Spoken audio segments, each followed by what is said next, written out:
I was 9 years old when I discovered flying. It found me through the pages of library books like these. Colorful illustrations, heroic stories, ambitious future predictions, the natural bond between flight and imagination.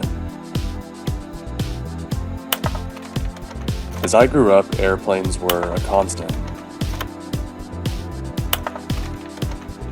Air shows, spotting trips, model planes, RC planes, drawing planes, volunteering at air museums, eventually following them into a career in design.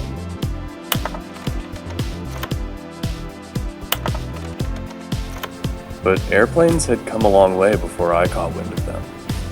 What we think of as the first modern jets needed as many as 5 pilots to navigate the endless steam gauges and analog switches in their flight decks. As years flew by and technology advanced, digital panels and automation whittled that number down to just 2, the classic pilot and co-pilot. Today, unmanned aircraft, machine learning, and full automation have thrown the future of the cockpit into question. If aircraft can fly themselves, are 2 pilots still necessary? Could single-pilot operations be a viable future for commercial flight?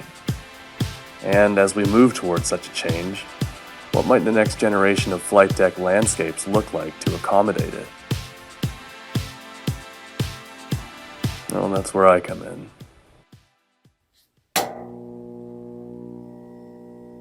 Almost immediately, a clean sheet design for a space as big as a commercial cockpit has a problem. Where to start? Step 1 was choosing a plane. I went with the Airbus A320. It's the first airplane designed for fly-by-wire control, and one that will still be flying passengers for decades to come.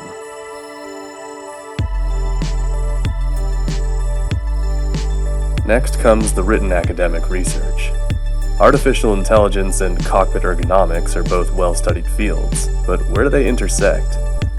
The balance of technological capabilities with safety concerns introduces us to the phrase increasingly autonomous, a supervised system in which a single pilot gradually teaches the airplane to fly itself, strengthening the autopilot with every recorded decision. Inspiration comes from many other sources too. Fighter jets, inherently single pilot. Films from Kubrick to Nolan.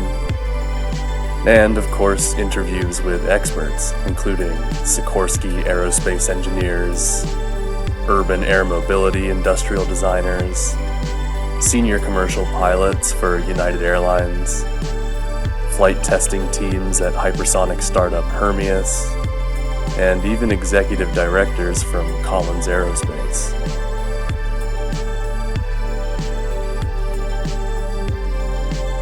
As the dots start to connect, it's time to add my own ideas and sketches. The project unfolds as a philosophical one rather than a technical one. The only precedent is that there is no precedent.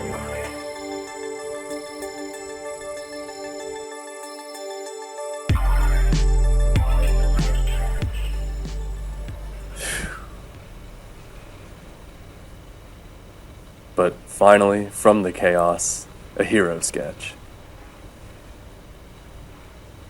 So, time to build it.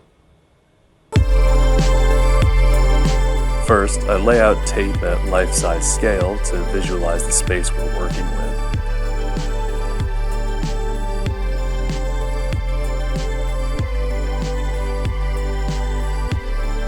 Then, the shell of the cockpit, a 2x4 frame with similar window dimensions to the real A320.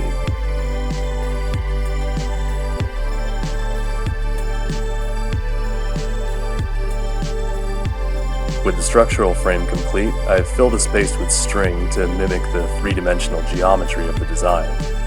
This allows me to test that all the dimensions are fit to a human scale.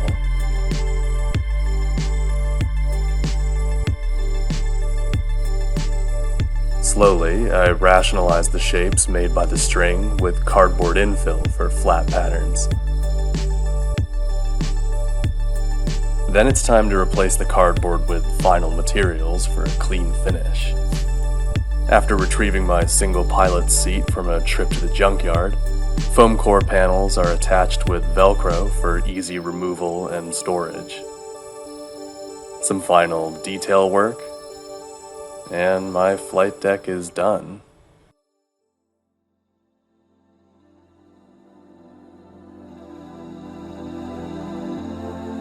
On paper, this project took 11 weeks, but in reality, it's taken over a decade.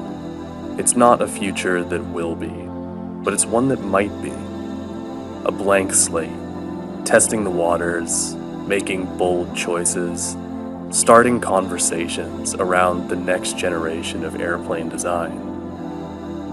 And fundamentally, it does justice to that kid with his handful of library books and his big imagination. This is a picture of the future that would make him proud.